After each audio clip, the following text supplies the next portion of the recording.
Halo semuanya, hari ini kita akan kembali menganalisis Bitcoin dan saat ini semuanya berjalan sesuai rencana.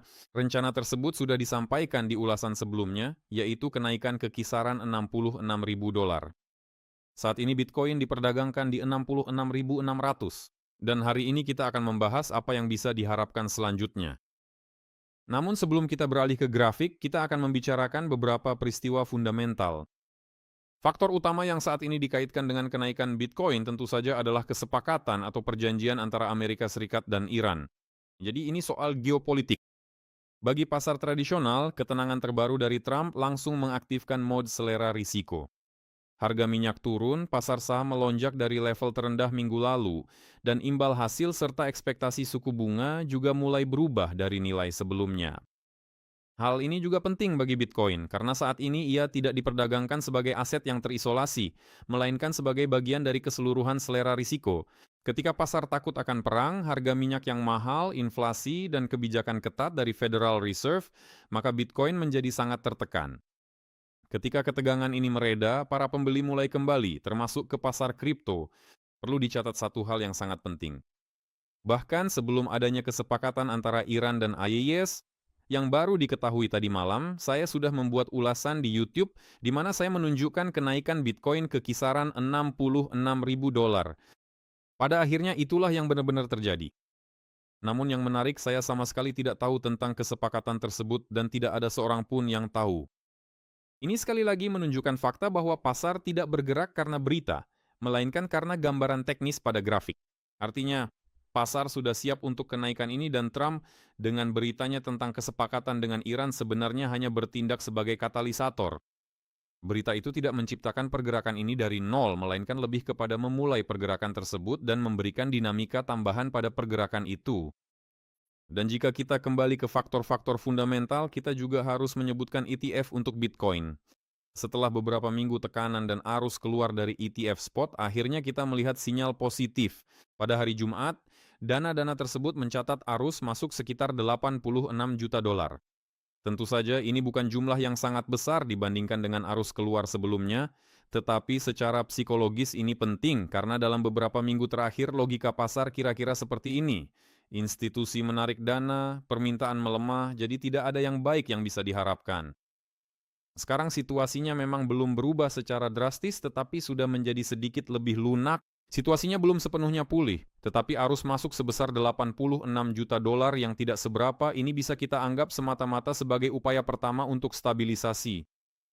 Secara terpisah, perlu disebutkan tentang Federal Reserve System. Minggu ini kita menantikan rapat The Fed. Rapat tersebut akan berlangsung pada tanggal 16 sampai 17 Juni dan kita semua, yaitu para trader dan investor, menantikan karena pada hari-hari itulah keputusan mengenai suku bunga acuan akan diambil. Kemungkinan besar suku bunga itu sendiri akan tetap tidak berubah. Oleh karena itu, keputusan mengenai suku bunga itu sendiri tidak terlalu penting karena pada dasarnya sudah bisa diprediksi.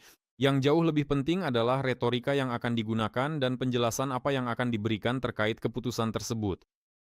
Artinya, jika The Fed memberi sinyal bahwa risiko inflasi masih tinggi dan kenaikan suku bunga adalah kemungkinan yang nyata, serta The Fed mempertimbangkan skenario tersebut, maka hal itu bisa dengan sangat cepat meredam selera risiko apapun.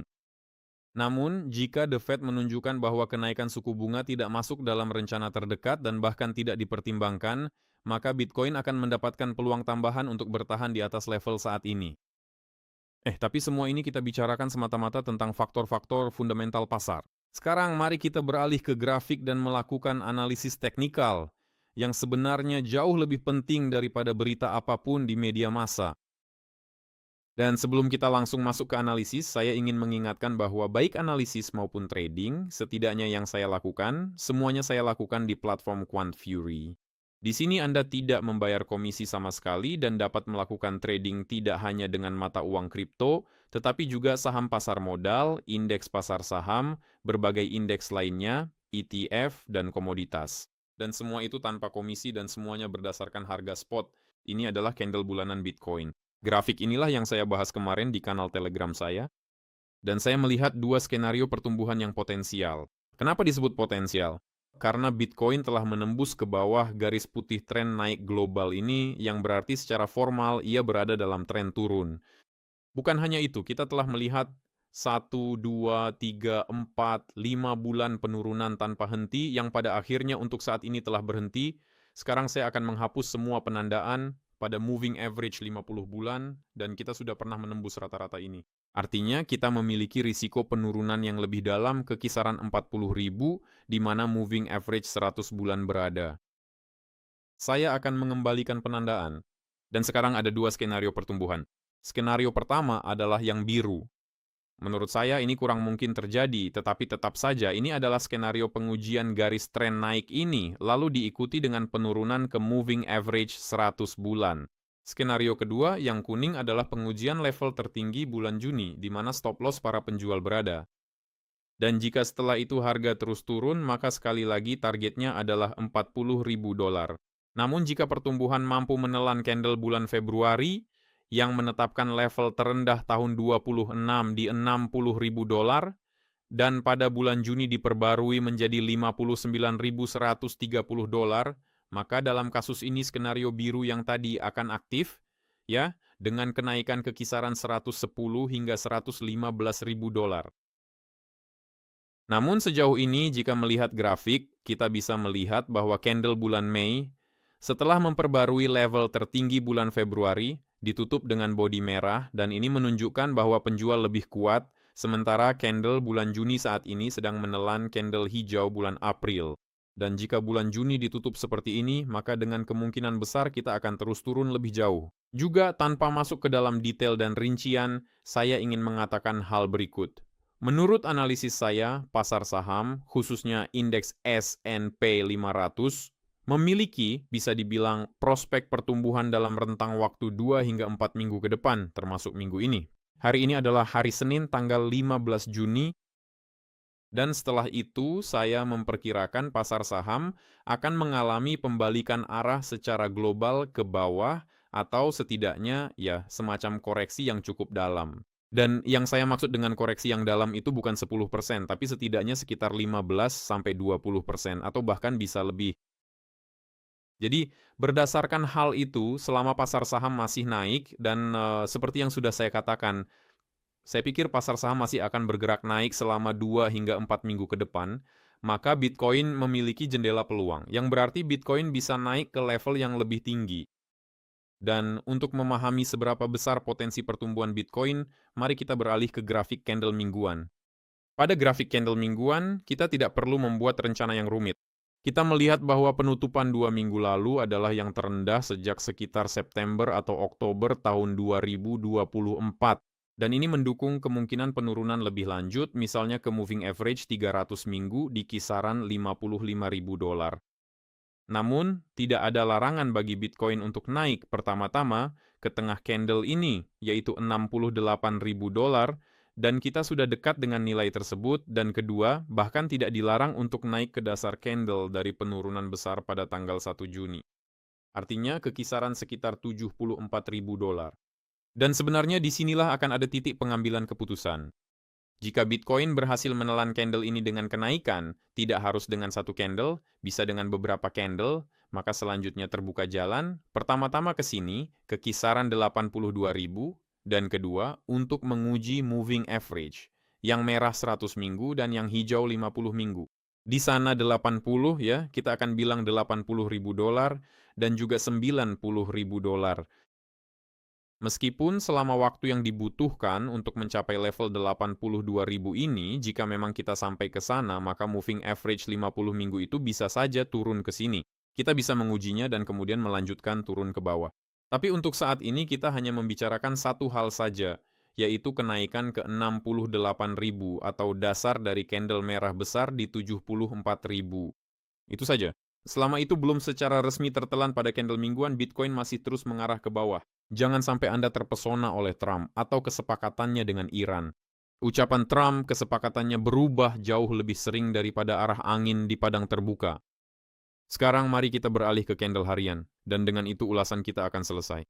Saya hanya ingin mengingatkan bahwa kita melakukan ini di platform QuantFury, di mana Anda bisa trading tanpa komisi dengan beberapa ribu instrumen keuangan. Saya tidak bisa bilang pasti berapa jumlahnya, tapi memang benar ada ribuan. Saham, mata uang kripto, dana ETF, komoditas, indeks, dan masih banyak lagi.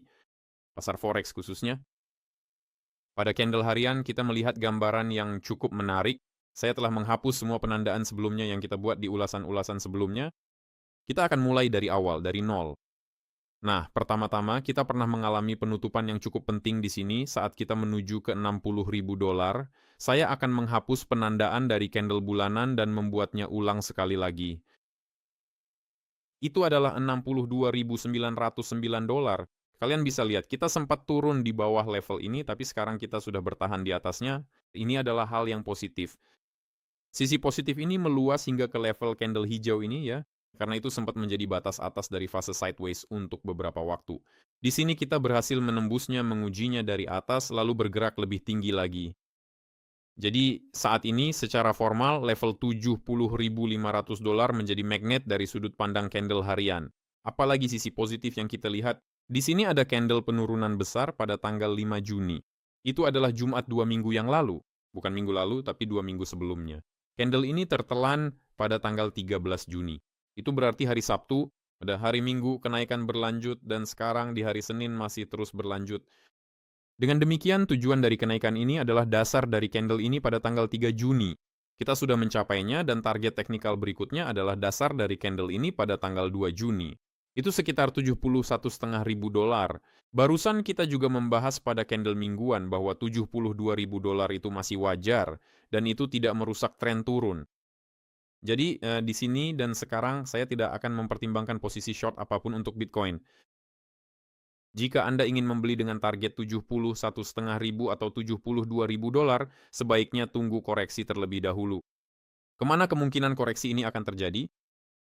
Nah, saat ini saya agak sulit untuk mengatakan, misalnya, ke dasar candle hari ini, yaitu di sekitar 65.700 dolar, atau mungkin bahkan ke tengah candle kemarin, karena di situ ada zona besar yang belum banyak diperdagangkan, yaitu di kisaran 65.000 dolar. Muci, Anda harus memahami untuk hal yang sangat penting. Melompat ke roket yang sudah lepas landas dan sudah cukup tinggi, ya itu berisiko ya. Artinya ya peluang pertumbuhan untuk Bitcoin di sini dan sekarang cukup tinggi. Saya tidak akan membicarakan soal penjualan apapun, tapi sebaiknya membeli setidaknya saat terjadi koreksi. Tapi kalau Anda terburu-buru, ya belilah sekarang. Seperti kata pepatah, semoga Tuhan membantu Anda. Dengan ini ulasan kita selesai. Saya ingatkan, ulasan ini kami buat di platform Quant Fury. Komisi 0, itu rekomendasi saya. Jangan lupa subscribe channel ini dan tinggalkan komentar Anda. Sampai jumpa lagi. Sampai bertemu.